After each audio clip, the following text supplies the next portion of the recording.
अडचणी, संकटे, चिंता ही सर्व जणांनाच असते. पण मग काय माझे नशीबच खराब आहे असेच बोलत राहायचे? साधे एक उदाहरण घ्या. तुम्हाला खोकला, सर्दी किंवा काही आजार झाला की तुम्ही काय करता? डॉक्टरकडे जाता. का जाता? तर बरे वाटावे म्हणून. मग ही संकटे, अडचणी दूर करण्यासाठी काहीतरी उपाय तरी केला पाहिजे की नाही? या आजच्या जगात उपाय तर खूप ज्योतिषी हे करा, ते करा, इकडे जावा, तिकडे जावा असे सांगिततात. पण तरी मन शांत, स्थिर होत नाही. गुरुचरित्र हे एक असे अमृत आहे की तुम्ही किती पापे केली, तुम्ही किती जरी दुसऱ्यांबरोबर वाईट वागला असाल तरी चिंता करू नका.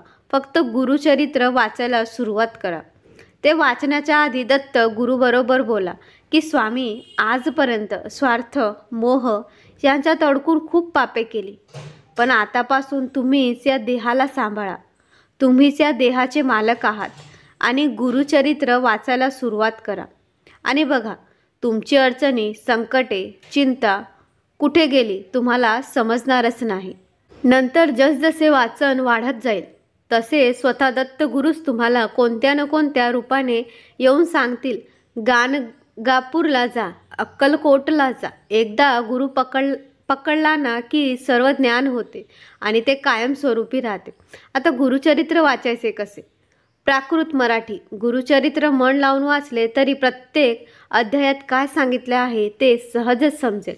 सप्ताह करायचे एक वेगळेच फळ आहे. पण आपल्याला हळूहळू सर्व समजून घेऊन पुण्याच्या मार्गाला जायचे आहे. गुरुचरित्र वाचताना स्वामी महाराजांना तुमची जी इच्छा असेल ती बिनधास्त मनातल्या मनात सांगा आणि वाचायला सुरुवात करा. तुम्ही वाचायला घेतलेला अध्याय जोपर्यंत संपत नाही तोपर्यंत कोणाबरोबर बोलू नये, फोनकडे लक्ष देऊ नये. तसेच इतर साधे नियम गुरुचरित्र पुस्तकाच्या सुरुवातीला लिहिले आहेत. त्या नियमांचा जास्त बाऊ न करता पवित्र अंतकरणाने गुरुचरित्र वाचून सर्वांनी आपल्या यशस्वी आणि आनंदी संपन्न अशा नव्या आयुष्याची सुरुवात करावी अशी विनंती. आता विसरा जे झाले ते आणि विचार करा, स्वामीपर्यंत मी कसा पोहोचेन याचा. अर्थातच स्वामी तुम्हाला मदत करणारच. शेवटी आई आहे ती आपली.